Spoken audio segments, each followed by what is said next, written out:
Hi mga Mima! For today's ganap nga is magko-cover ako ng mga notebook ng aking Junakis. Ayan.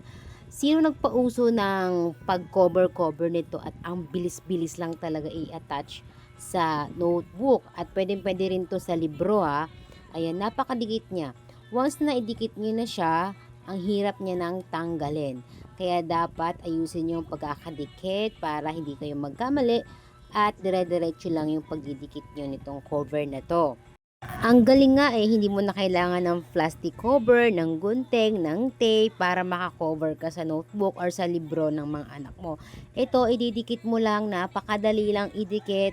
Hindi takaw oras, makakagawa ka pa ng mga iba't ibang gawain.